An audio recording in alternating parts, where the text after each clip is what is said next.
Hello, I'm Hal Lublin. And I'm Mark Gagliardi. Since the dawn of humanity, one issue has gone unsettled. With the fate of the world in the balance, we're here to settle, once and for all. Best SNL host. That's right. Don't worry, everyone. We got this. Podcast should have a theme song. Podcast should not have a theme song. Yes, they should. No, they shouldn't. They sound good. Yeah, but people are just going to skip past it. You know what? You're right. We got this. With your host, the winner of this episode. So dumb. When Don Pardo passed away, that was one of the things that I was sad about, was purely selfishly that I would never get to hear Don Pardo say my name. Yep. So me too. You know what I mean? Me It's too. like, oh man, I wanted to at some point in my life hear Don Pardo say my name. So I will just have to use your impression of Don Pardo. So at some point I'd like you to record my outgoing message, I guess, for my phone. Is that a thing people do? Uh-huh. Mark Gagliardi isn't here. A musical guest. Leave a message at the tone. A cartoon by your name, number, and reason for calling. Do you give the instructions in yours? I don't know. I never used the phone. I think so. I don't remember. Yeah. I should re-record. Some people give the instructions. I know that's the thing. You never hear your own. So I might be doing like a deflated balls joke or something. And it's like, whoa, this is a old outgoing message. I don't remember what I feel like the only message I remember from yours is, this person's mailbox is full and cannot receive any more messages. Is that the outgoing message? Is that possible? That's what I think it probably is at this point. Right. Yeah. So let's talk about SNL. Let's talk about SNL. We have not really talked about SNL a ton on the show. I mean, we had the great episode with Dave Thomas where we talked about the original first 5 years of the show, but we're covering the greatest hosts, which spans the whole time. We're up to 47 75 until now. Yeah. 47 years. Yeah. 46, 47 years of SNL. Wow. And all of these hosts. What do you think makes a great host for SNL? Like in any comedy situation, you want to know that you're in good hands. And I think that the hosts that come out and let you know that you are in good hands from the get-go are the ones that succeed the best, in my opinion. Do you think it needs to be an entertainer? Because certainly there's a long history of athletes hosting SNL. Yeah, I don't think our best one is an athlete. I don't think that the best one, but I think that there have been some good ones.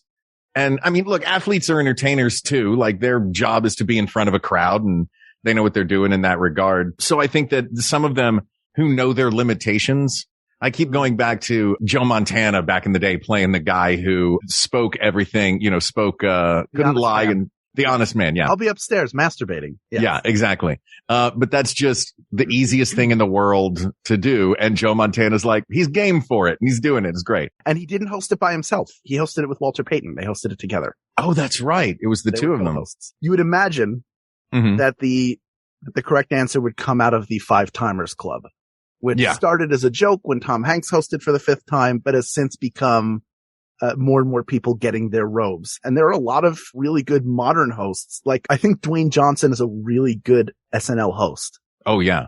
But I also think that his best show ever was his second time hosting, which that show contains the best version of Brian Fellow's Safari Planet possible, where he thinks that a bird is stealing his identity. I don't remember that one. I remember the only Brian Fellows that comes to mind is the goat looking at him with the devil eyes. That might have been the first one. There are a lot of good ones. That might be the first one, but that was the second. I think Brian Fellows was on The Rock's second show, and it also has the Wayne Mango? Newton. No, Wayne Newton and Bigfoot. No, Robert Goulet and Bigfoot having an album of duets, and it becomes apparent throughout it that instead of it being a commercial for like a K-Tel album, that he is losing his mind. That Robert Goulet has been given bad drugs and he like took drugs at like a Shoney's and then Who's playing Goulet? This is Will Ferrell's Goulet? Will Ferrell, yeah. This was close to the end of Will Ferrell's run on SNL. Will Ferrell's Goulet, by the way, quite a tongue twister, just turned into Ron Burgundy, didn't it? And then he went and made Anchorman. Yes, they're very similar to one another. Yeah, it's just him doing his Goulet. I think The Rock was great. I think all of those, the early year five timers, and a lot of them are the ones that I think have been doing it since the 70s. Guys like Steve Martin, who came back and hosted, and he's come back and been on that show since the 1970s. Martin Short, is he a five timers? I think he may have hosted, but by now I think he may be a 5-timer. He's also a great host. His last time was great. Well, he was a cast member. I think many of the best hosts are the ones that were previously cast members, so they know how the machine works. I mean, I think that maybe the single best cast member returning to host, and there are a lot of them. Mm-hmm. There are a lot of great. First of all, Jimmy Fallon had a Christmas episode, and I can't remember what year it was, but he came back, and it was as close to a perfect episode of Saturday Night Live as you can get. Mm-hmm. And he brought some characters back, but it was also a lot of impression stuff. It was like all the stuff he did really well, and him coming back and not being afraid of revisiting things, because that was sort of his famous, he didn't want to revisit his impressions. He didn't want to do stuff too many times. But I think the best former cast member coming back to host is Eddie Murphy. Yeah. He just had that epic one last year? 2 years ago. 2 years ago. Yeah.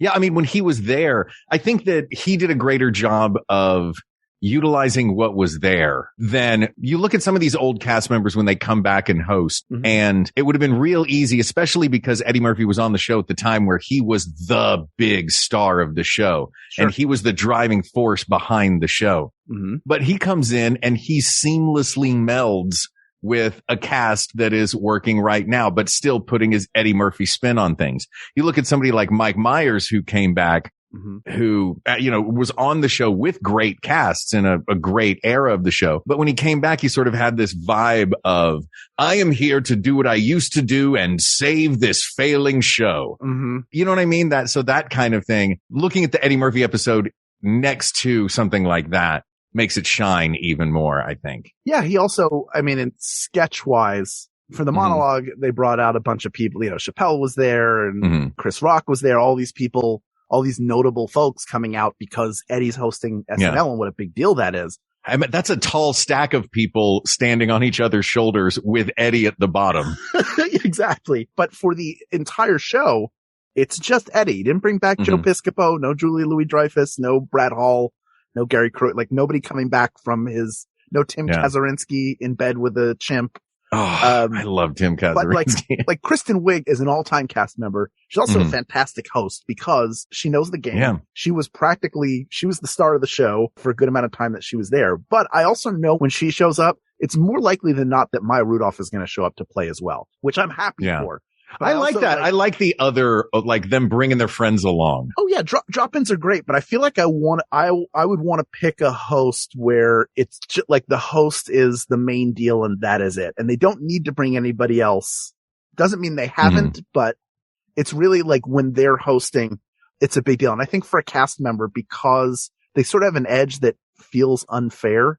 Mm-hmm. So I kind of want to say that a former cast member would not be the choice. Oh, interesting. So strictly hosts. Yeah, because I want to bring in people where this may not necessarily be their element, but they're just so good at it. I think that there's a couple that come to mind right away. One specific one jumps right to mind because it kind of is his element. Yeah. But he surpassed that being his element. And then this seems like something that he just does for fun. And that's Tom Hanks. Yeah. Started in television doing a comedy show, but he's become one of the, most celebrated and beloved actors of our time. And yet he keeps going back to Saturday Night Live constantly just because it looks like he is having more fun than anyone else when he goes back. He seems completely stress-free. Mm-hmm. Everything. I mean, nobody makes it look easy the way he does. And I don't think that anybody makes it look fun the way he does, as far as people who are outside of their element doing it. Yeah, I think he embraces the chaos of it. And he came from, a lot of people come in who are on sitcoms and they do a fine job. Mm-hmm. But SNL and sketch in general is a completely different beast. Doing it live in front of an audience, sketch for the first time when you don't have stuff memorized, is a different beast. And then having that broadcast everywhere is a completely different beast. Yeah. And he has recurring characters. He's great in that he seems like he could be a cast member on the show and he would work really, really well.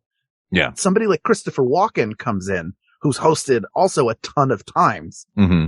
And it's just, what I like about Christopher Walken is he's just game for anything. Oh yeah. The Colonel Angus sketch. Oh, or the you get a sense with him that he sometimes doesn't, because he's so weird. He doesn't even know why what he's doing is funny. He was just told to stand here and say these things. But no, I mean, obviously he's got a master, because that's the thing is he's such a singular type of character, but you got to remember he's an old school stage tap dancing song and dance like entertainer. He's like a vaudevillain. You know what I mean? Yes. So I think that works really well for him. I want to go back to Tom Hanks for a second. Yeah, let's do it. Because the thing that you mentioned, that you said something that brings to mind a thing that I really like about him. And that is that it seems like he trusts not just the chaos of it, but the other performers that he's working with and specifically the writers that he's working with.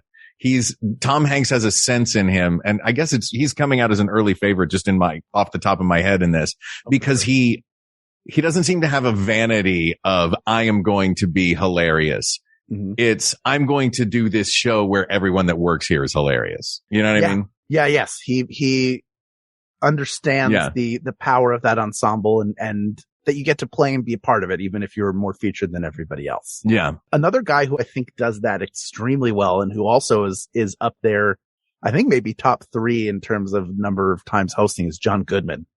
Oh yeah. Where he's all excellent actors. That's the thing. Like, you have to be really good theater guys. Yeah. Theater guys. Tom Hanks is a theater guy. Tom Hanks is a theater guy. Alec Baldwin, also a theater guy. Oh yeah. And a good host.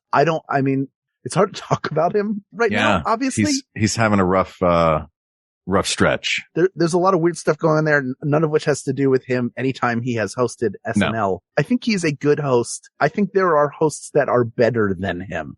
I think his vibe seems to be, you're lucky I'm here, rather than I'm lucky I'm here.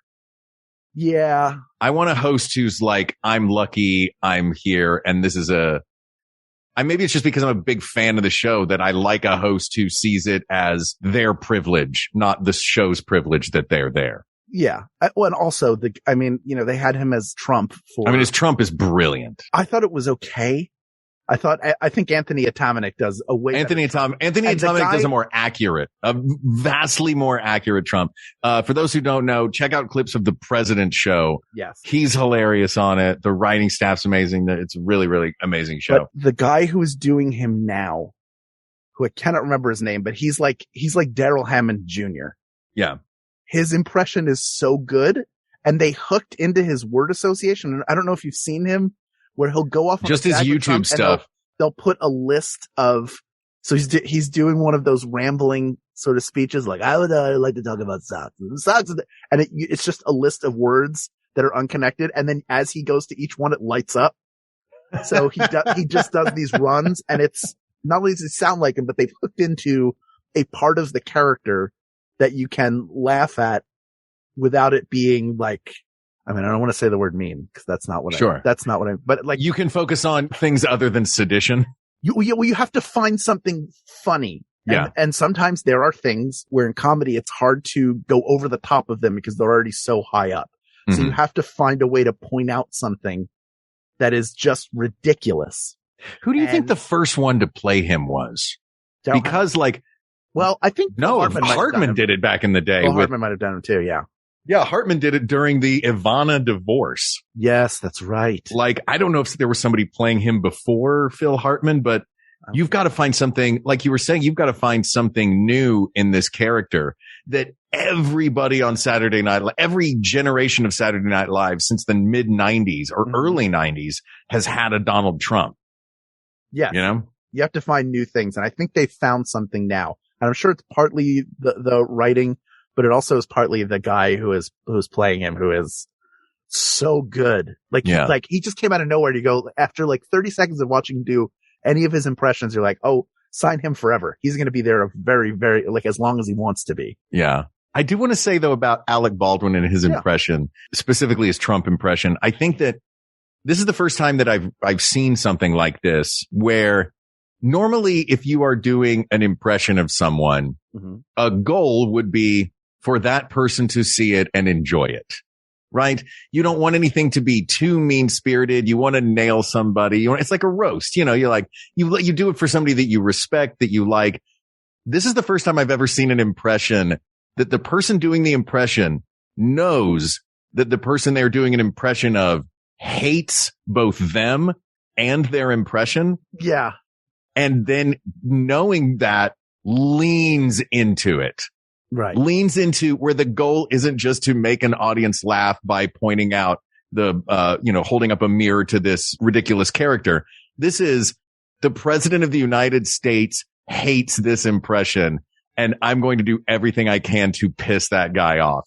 That is a fascinating version of an impression that I've never seen before. It's a very weird funhouse mirror of the time. Where, by the way, I think James Austin Johnson is the name of the new cast member. He also does a fantastic Joe Biden.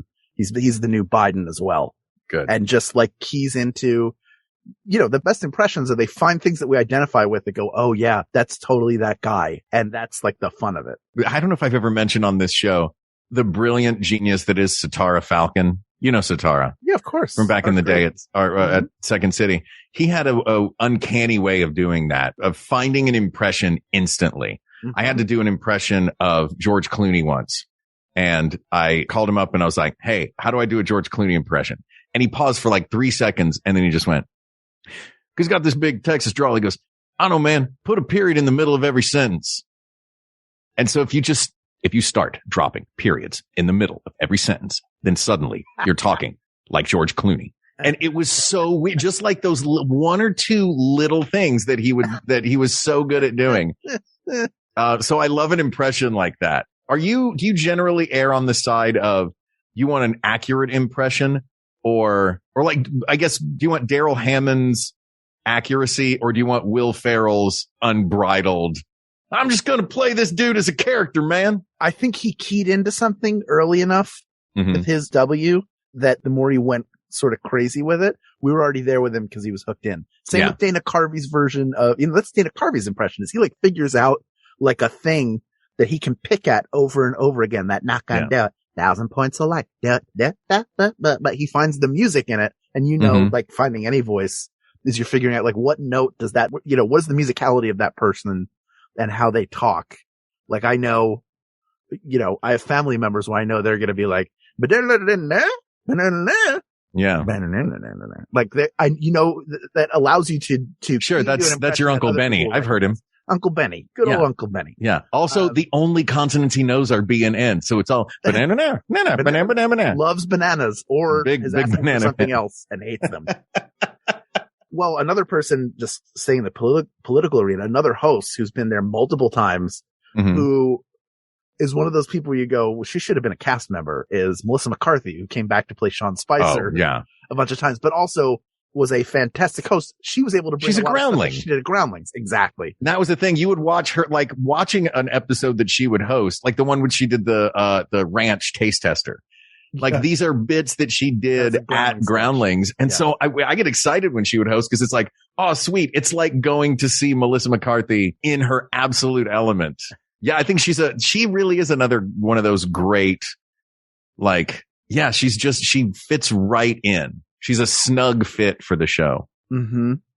Yeah, she's great. Drew Barrymore, also a very good host, has hosted multiple times. Yeah. Starting when she was a child. I mean, has basically grown up hosting the show repeated times. It's pretty great. I think she's a pretty good host. I'm trying to think of people I want to name. She's not terribly wacky. You know what I mean? No, she's not wacky. Not everybody needs to be. Not everybody needs to be wacky, but like I do expect, and I'm not saying this is a bad thing in any way. I do expect someone to, put a little stank on it since they're doing a late night comedy show. And Drew Barrymore seems content to be the absolutely perfect Bud Abbott to everyone else's Costello when she hosts. You know what I mean? That's true. Yeah. But I mean, Bud Abbott, would they say, Bud Abbott was the heart of the team and comedians are a dime a dozen. So yeah, I think she's another one that is just having a good time doing it, but sort of leaves the crazy to the other people. Unlike Elon Musk, whose episode, did you see it when he hosted? Yes, of course. I did not hate Elon Musk as a host because Elon Musk swung for the fences knowing full well that he is not a sketch comedy performer. He just swung for the fences going, okay, if I'm going to play Wario, I'm going to play Wario. You know what I mean? He's just doing these. He's going, I'm not saying he's by any stretch in the top, 50.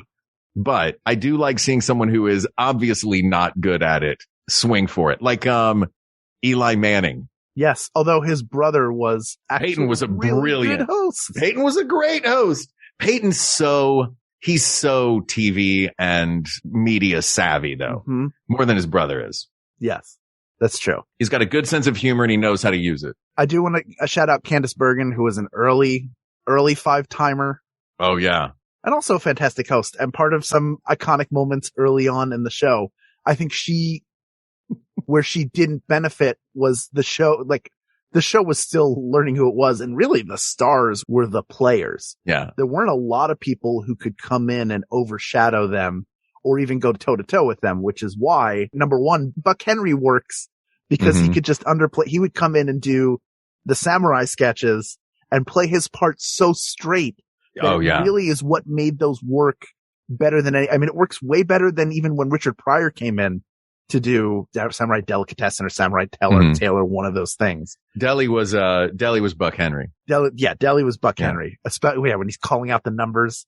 God. Buck Henry, those sketches work because Buck Henry is so dedicated to it. Yeah. And just the guy was a comedy brain with. Oh, yeah. I think that one thing that he has too, and maybe it's by virtue of him being a little older and having written The Graduate, but for Candice Bergen specifically, I think Candice Bergen works so well in it because she feels higher status than the show. You know what I mean? Sure. Like Candice Bergen, in the same way that Drew Barrymore is the laugh along with you, roll your eyes, straight man. The role that Candice Bergen plays so brilliantly is, I want none of this tomfoolery. And she's so good at it. And then when she actually gets a chance to bust someone's chops on camera with Gilda Radner when Gilda Radner blew a line and then started laughing. And Candice Bergen just turns into the camera and continues with her monologue while throwing shade at Gilda Radner. I mean, oh, no. It was the reverse. It was Gilda Radner that was throwing shade at Candice Bergen. Yes. Scratch that story. I did that completely backwards. I had the memory of it reversed in my head.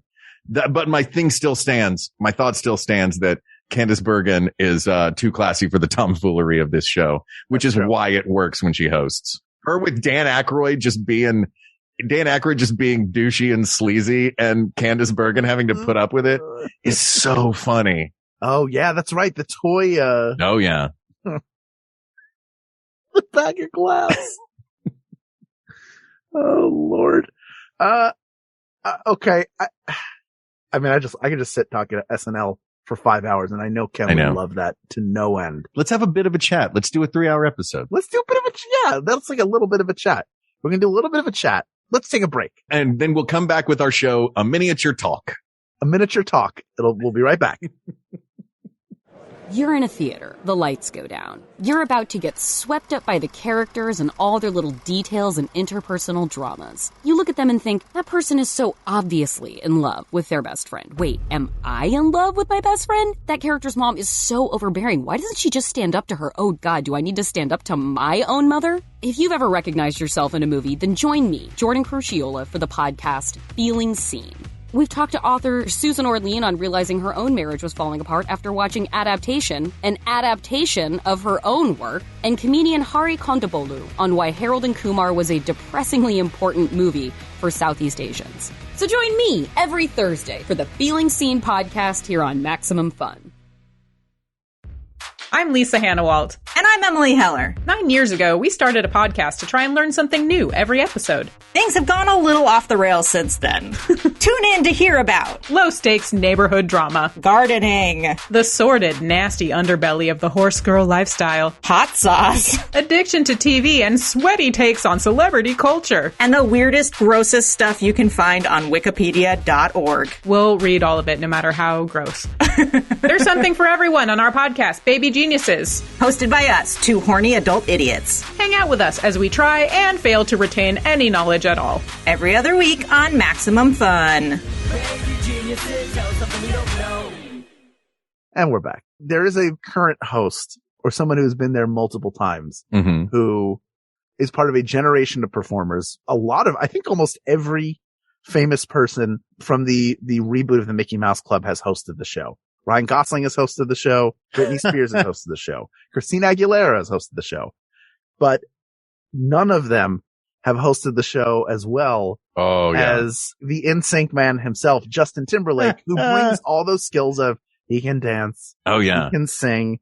And he did a children's show that was essentially a sketch show. So he has the same pedigree towards it that Kenan Thompson had, which is what makes Kenan Thompson one of the greatest cast members of all time. It's like, you get the format and you get how to like communicate. You have to communicate the humor quickly. Are we counting in this iconic characters that are like, we've talked a lot about sort of their ease within the show and how they deal with the cast. But there are certain hosts. We never mentioned some of the iconic characters that those individual hosts played. You know, Tom Hanks's Dave S. Pumpkins, the Continental, Mr. Short-Term Memory. But I think one of the greatest recurring bits is Timberlake's. First of all, any music that he did with Andy Samberg and the Lonely Island guys, but his Pitchman. Yes, the bring it on down to whateverville. Yeah. I mean, that Pitchman bit was always just Justin Timberlake. Just pull the ripcord on his back and let him go. Yep. And it's so fun. Also, the Barry Gibb talk show is a great sketch for a number of reasons, but his Robin Gibb, barely talking, always looking afraid, like, no, don't, like, is so good. It's like he does just enough in that sketch. Like he serves it perfectly. And he always comes in, like, he's not afraid to do anything. Like, not afraid to look stupid. He's not afraid to look stupid. He's not afraid to take the small part. And do, you know, in the talk show, you know, you got Jimmy Fallon is the one that's running the show. Yeah. But you've got him just sort of dropping in those moments. Let's pause and think about break. Let's take another break. Then we're going to be back with a minuscule conversation. Yes. What do we think are the key criteria? Are there any that we haven't mentioned yet? Yeah, I think we're kind of in discussing all these people and what makes them great. You're sort of coming to it. They have to meld well. They have to play well with the ensemble. I think but they still have to stand out in some way. The best of the best, I think, blend in a way where it seems like they have all the skills necessary to be there. If they were there every week, you feel like it would be okay, that they could permanently host the show and be great. Let me ask you this. Yeah. Was there any host that you thought would be bad? Because part of this is they have to clear a bar. The host has to clear a bar. Sometimes the bar is very low and the host clears it easily. Sometimes the bar is very high and the host clears it easily. Sometimes it's very low and they don't clear it. Who stood out to you? As good when I didn't think they were going to be? Yeah. I'm trying to think of people where I think the worst it is for me is not being sure. I think if I think they're not going to be that good, if I'm at that place, then we're on our way to a Nancy Kerrigan episode, which is one of the worst episodes ever. Generally, an athlete is not going to be super great. Charles Barkley is a terrible actor, but has such a good sense of humor and like no ego about doing anything. That that's the reason why he keeps getting brought back over and over and over again. He's willing to make fun of, like, that show tears him apart when he's not there. Yeah. Kenan Thompson's impression of him is not nice. He's basically a degenerate gambler and stupid, but he will come in and play and have the time of his life because he gets, and that's always sort of been one of his things is like, I get the joke. So I'm here to be a part of it. Like, it's all good. Do whatever you want. So I think he was surprising just in the number of times he's been back and that it always kind of works somehow. Yeah. But I can't think of people who have disappointed me particularly, nor can I think of people where I thought it was going to be the best thing ever and it just wasn't. Did you have somebody in mind? No, I just was curious if you had any. I do have one fascinating recent one was when Kim Kardashian hosted not long ago. And I think that I really enjoyed about that was her opening monologue because that to me, it felt like for all of her faults, it felt like she was game. And that was, you know, like she's not an actor. She's not particularly funny, but letting her just say words that the writers wrote, her monologue impressed me in that. The fact that she was willing to say some of the things that the writers wrote into that monologue, that the writers' room knew they were writing for Kim Kardashian and that Kim Kardashian was game to do it. I was really impressed with that opening monologue. I thought it was funny. I don't think it was objectively like if I'd sat down and thought it was just a person doing stand up that it would be funny. But I think knowing all of the different things swirling around it, I think it was a success. Yes. Yeah. Look, she's a lot smarter than people give her credit for. Exactly. Yeah. And in addition to her intelligence, she's extremely media savvy. So for her to not get it and show up there would have been really, really bizarre. Yeah. All right. Let's see if we can come up with a list of finalists. Okay. For who is the greatest host of all time. And of course, there are people we haven't mentioned here. Everybody has their favorites, but I think when you think of the best hosts of all time, that it's a much shorter list. So who do you want to throw out there? Oh, I'm going to go ahead and say, well, you want to just go back and forth throwing them out there? Sure. I think Tom Hanks is top of my list. He's great. I think the top of my list would probably be Steve Martin. Yeah. I mean, that's a tough 1-2 punch. You know, we were talking before, the reason why we haven't really talked about Steve Martin at all. Mm-hmm. Number one is you can pick any decade the show has been on the air and find like a clip, an all-time clip that is something he has done, that he's either written or been a part of it. Every time they talk about Gilda Radner, it's the scene of the two of them dancing and like going in between like the serious romantic dance and being crazy and silly, like only the two of them could be. But he was, you know, we talked about those early people where it was really about the cast and not about them. So not many hosts could either overshadow or even like toe to toe with them. Steve Martin, 100% one of those people. Richard Pryor was too, but Steve Martin, like he worked on that show so well that he is one of those guys, along with Tom Hanks and along with John Goodman too, who could be there every single week. I just think Steve Martin, I've never seen him miss on that show. Not in a major way. Yeah. Yeah. I think that, again, it goes back to that very first thing that I said, which is I think you need to have that trust. Mm-hmm. And we had talked about this before in just doing sketch shows. Mike Ross, the great Mike Ross at Second City, said your first two scenes have to do two things, and it doesn't matter which order you do it in. They have to show that you have energy and that you are smart.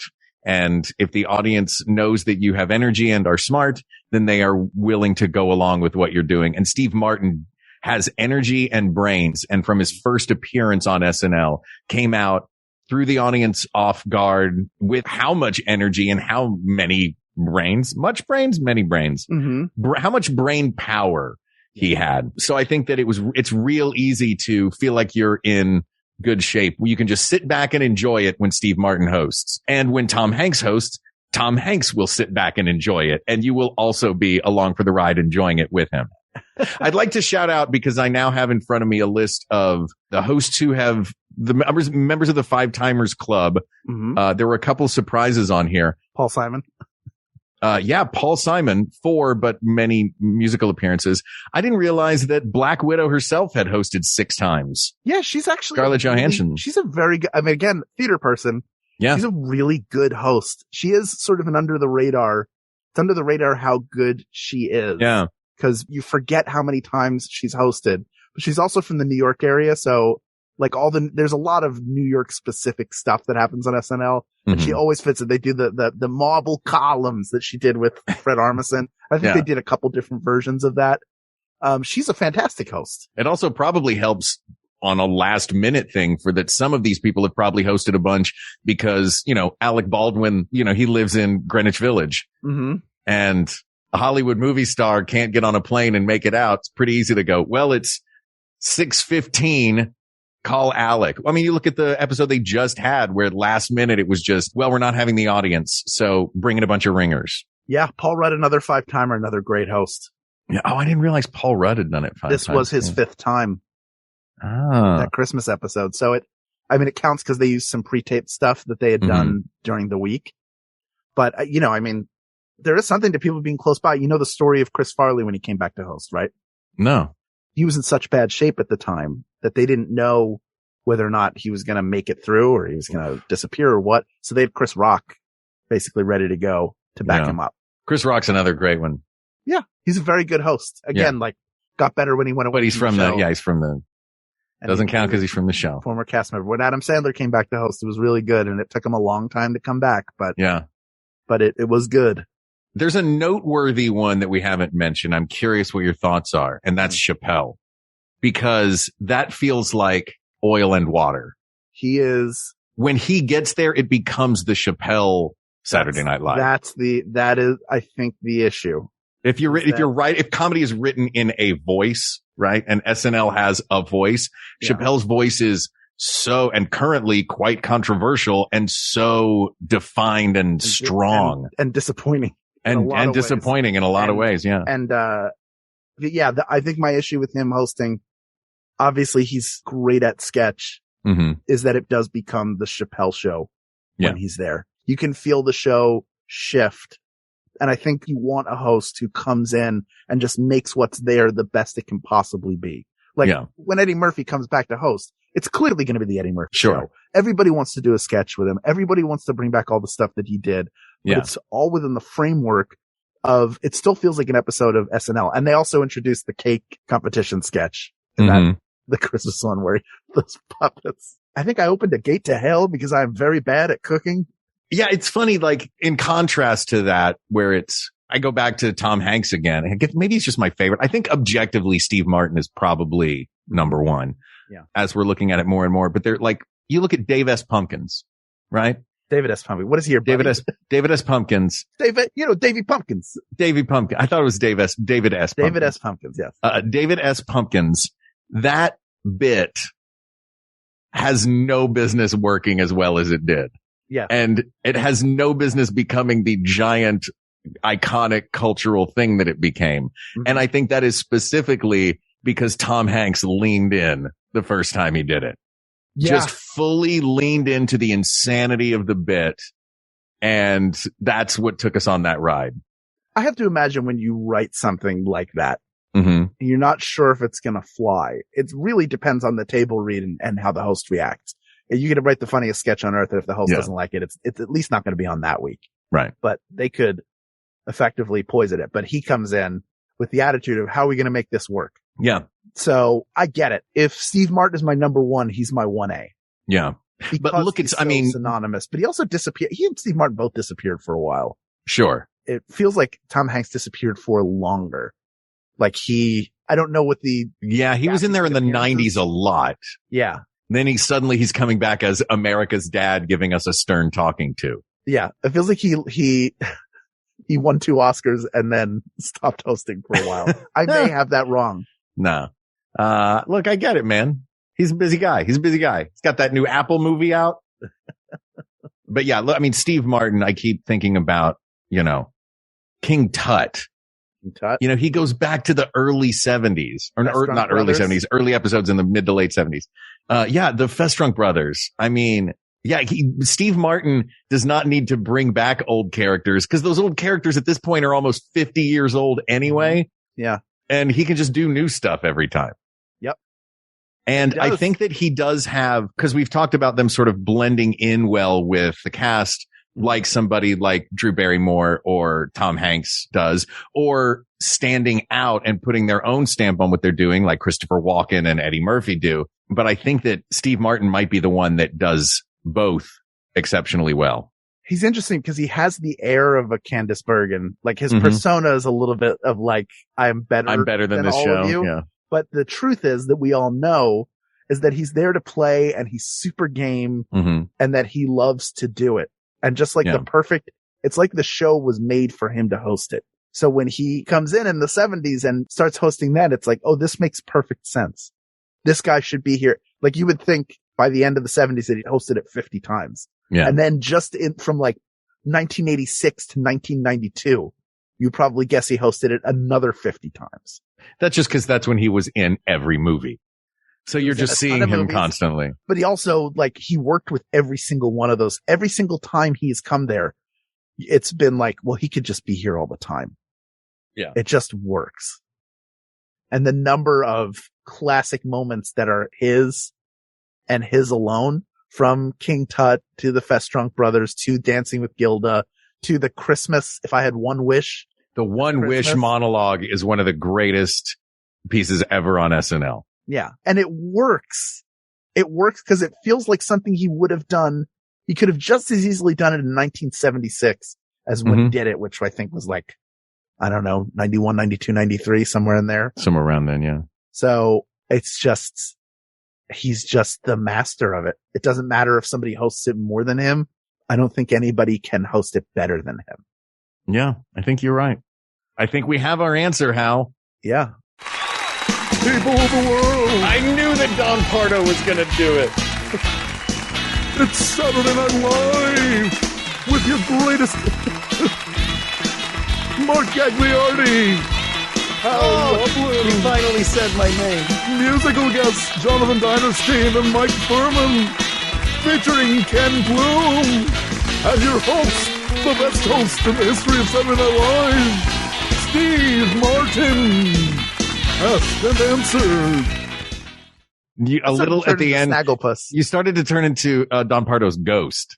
Hey, I'm here from beyond the grave. Steve Martin. Me hiding your keys.